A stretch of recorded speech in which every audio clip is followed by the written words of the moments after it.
Salut à tous, je vais vous parler d'un pays qui s'appelle la Dormie.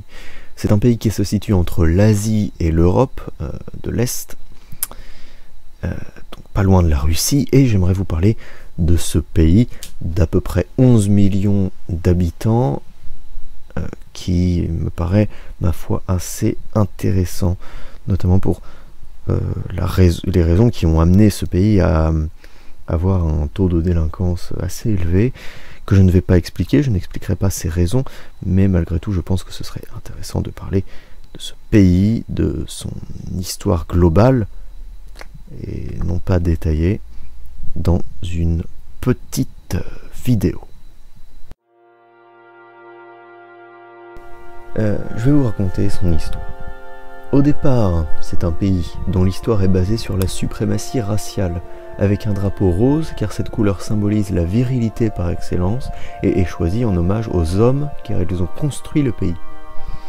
La petite croix symboliserait l'unité et l'harmonie homme-femme, alors que la grande croix serait une représentation de l'envie des autres pays à l'égard de la Dormie, qui fait plutôt envie par sa grandeur.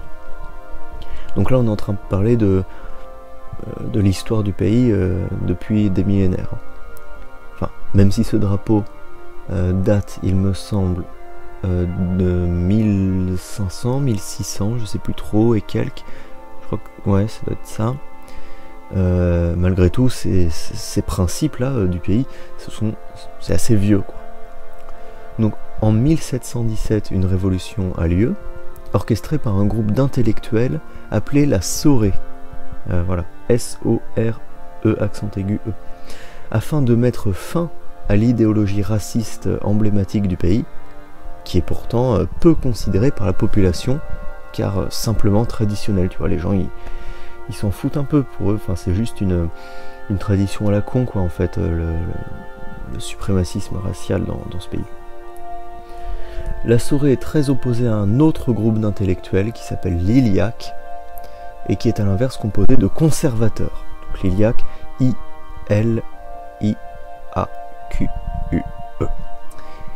Cette révolution, appelée la Révolution verte, en raison du choix du nouveau drapeau, que je vous expliquerai plus tard, aboutit à un coup d'État et un retour total à l'état civil de la majorité des membres de l'ancien gouvernement.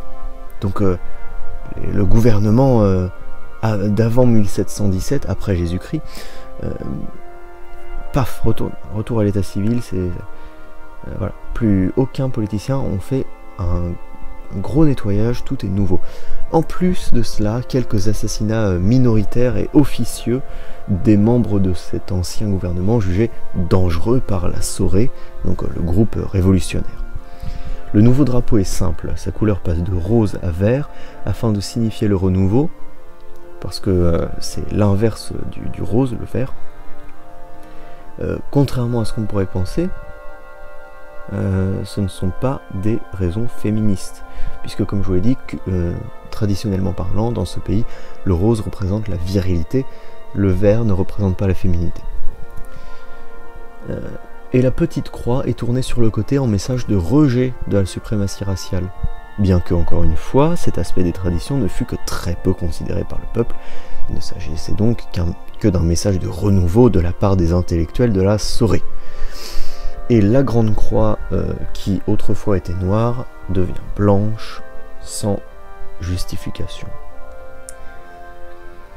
Le pays, donc après cette révolution, ne change pas sa nouvelle politique, mais les pays étrangers, européens, américains, enfin, tous ces pays, même si à cette époque les États-Unis n'existent pas encore, les pays étrangers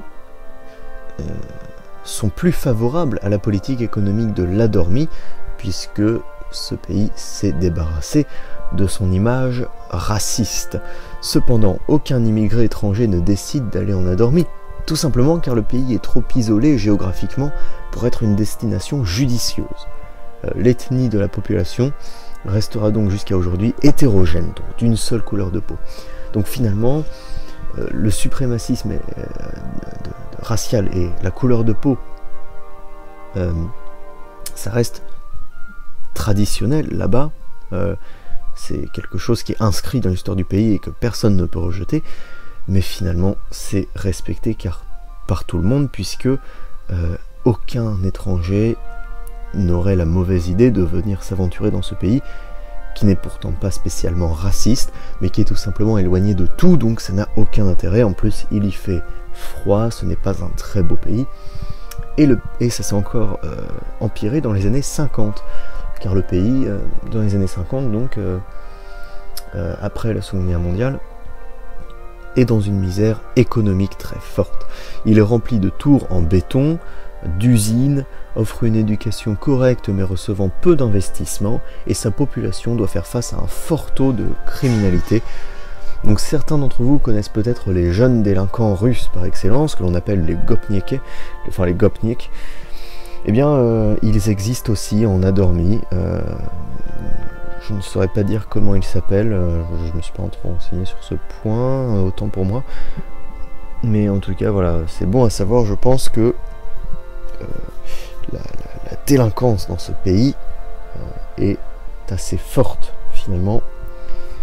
Voilà, donc j'espère vous avoir un peu éclairé sur l'histoire de ce pays que peu de gens connaissent.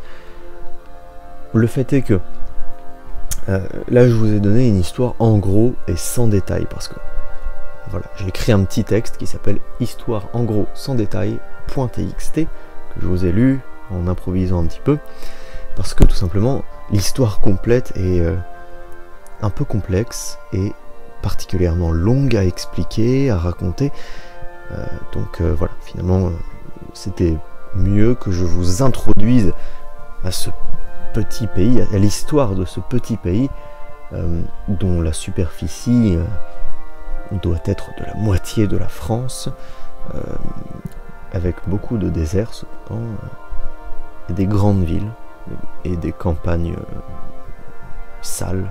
Mais bref, peu importe, tout ça pour dire que voilà, je n'ai pas pu approfondir parce que ça prendrait beaucoup trop de temps. Là je vois que je vais couper bien entendu, mais je parle depuis 8 minutes, ça commence à faire beaucoup.